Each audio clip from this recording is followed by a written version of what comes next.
And welcome back, intrepid travellers. This time we're going to be talking about Brigador. Now, I love me some indie games, and I especially love that whole cyberpunk aesthetic. The bright lights, the neon colours, the dark, edgy, urban feel. And of course, I absolutely adore mechs. Anything mech related, I'm in with an instant. Send me to a mech game and I'm happy. Unfortunately, I just wasn't taken by Brigador. It's not that it's a bad game, it just feels overwhelmingly under average, and also with many of the mechanics just frustrating me way too much. The map design is one element where it falls down. It has these wonderful, colourful elements and a great amount of detail to the environment, the buildings, everything there. But there is a dark theme that wears down it all. Everything is under the cover of darkness. Yes, and story-wise, I get it. You're attacking objectives, and of course nighttime is the best time to do that kind of stuff. But gameplay-wise, it feels limiting, and like a giant shadow is constantly cast over this game space, obscuring the environment too much, obscuring the objectives, obscuring the enemies that I want to see and attack as well. The maps are large and very well detailed too, but then this adds to the annoyance for me as well. Like, the objectives aren't very well signposted in place. Yes, you have that first little indicator, go this way for them, but then once you get there, it goes away, and it might be one of these many destructible objects in the environment. It just doesn't tell you enough in this thing. The bit I did like about these maps is they tend to tell you more about this world, the various elements of it, the housing, and even a large football field I stopped over at one stage. And a great bit about this design too is that basically the entirety of these maps is destructible. You can blow up and ram through walls, go over buildings if you want to, and that leaves you have a lot more strategy about how you approach levels. You can hide behind certain objectives, hide behind certain walls, and then attack when the time is right for you. You can also generally use these as very good cover in the game, as well as the AI doesn't really want to destroy their own city, so will generally move around these obstacles and try and attack you, so you can kind of corner them and attack them where and when you want. Next is the vehicle design in this game, and oh my god, this is one element that has brought so much frustration to me in this game. At the beginning, it's just an abundance of tank archetypes, and even through the game it's just constantly tanks and different types of, track type vehicles to pilot and move around in, when really you want those giant stompy mechs to get behind. And yes, the tanks are kind of fun, they have some good decent weapons to fight for, and they do feel like you are still piloting something that is powerful, that is strong, that is, has that armor behind it, but it's just not as fun as stomping around on a mech. The other thing is, a lot of these vehicles feel way too limited in the sense of the weapons and the attacks they have. It's just 2 weapons you're allowed through the entire game, and with every vehicle you pick. One for your left mouse button, one for your right mouse button, each having their own type of firing style and amount of ammo there. But when you're in combat, you just want a little bit more, and yes, starting off, that might be a good way to ease people into the combat, but later on you want a range of weapons at your disposal. You usually have one special skill in whatever your vehicle you pick, maybe throwing, some cloud cover so they can't see you, a special type of movement, or just stomping on the ground around you to create damage. But it just feels incredibly limited when you're actually in combat. You want more options there, options to attack and to defend, just taking those cues from other mech games and how they give you a lot of choices there of attacking. Because of this, I just got a little bit too bored with the combat as well. Yes, attack with my left, attack with my right, each does a different thing, but it creates a certain monotony once you're in these missions. You're aiming, you're moving and all that kind of stuff, but generally it just feels very similar and not as exciting as it could have been. The part where it does get incredibly annoying is that each weapon has its own particular range and firing style that is directed by your mouse. The further your mouse is away, the further the bullet will land, meaning you can totally miss something right in front of your face. That tiny little fast vehicle that is running laps around you, you are constantly going to miss, and it is constantly going to annoy you.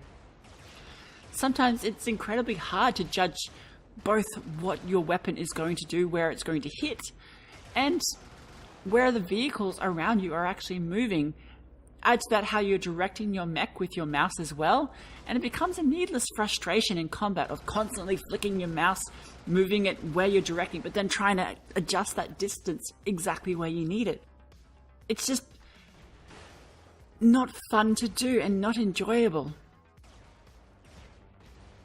They do have those two lights directing you about where your left mouse weapon is going, where your right mouse is going, and that does give you a general gist of where your weapon will hit.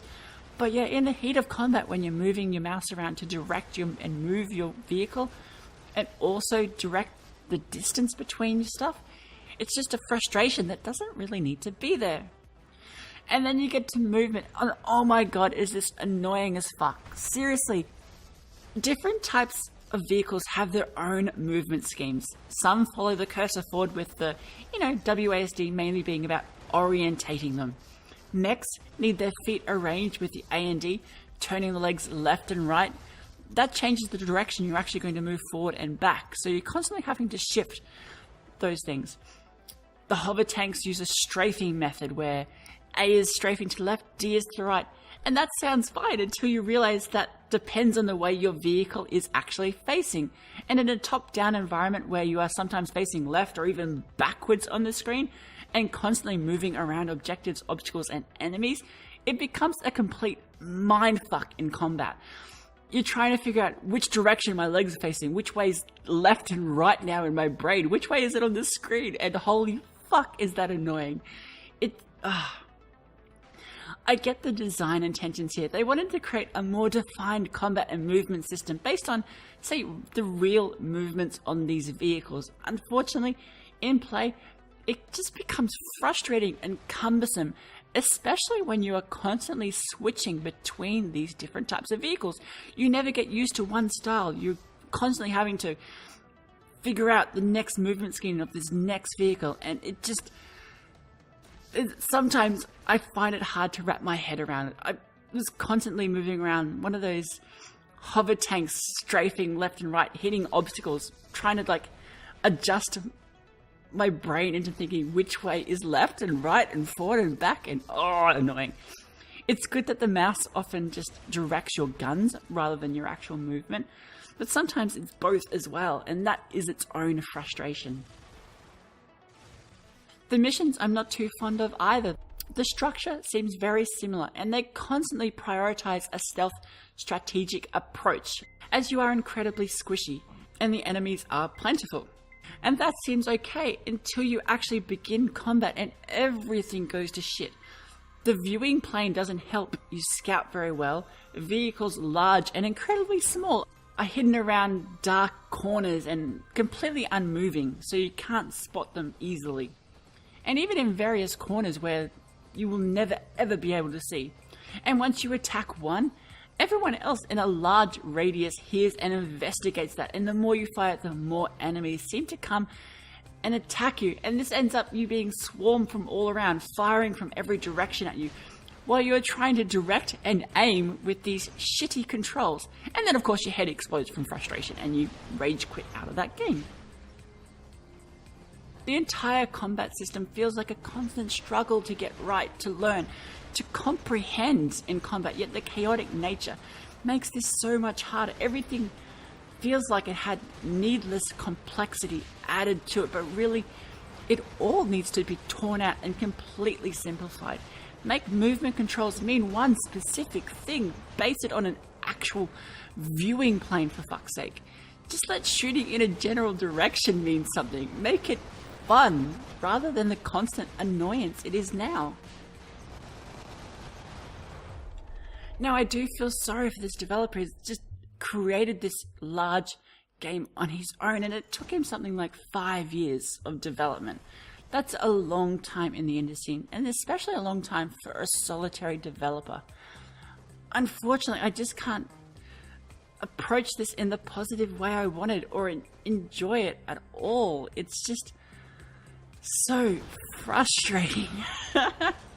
It does have some good ideas there, and I see where they wanted to go, but I guess that's the problem with this solitary design.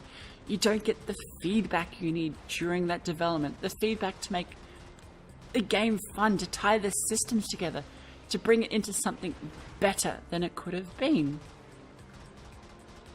Well, that's Brigador, everyone. If you... I guess if you really, really love mechy and cyberpunk type things, it might be okay. I did have a reasonable amount of fun with some of the missions at the start, but unfortunately, I just can't recommend it right now. Thanks, everybody, and I will see you next time.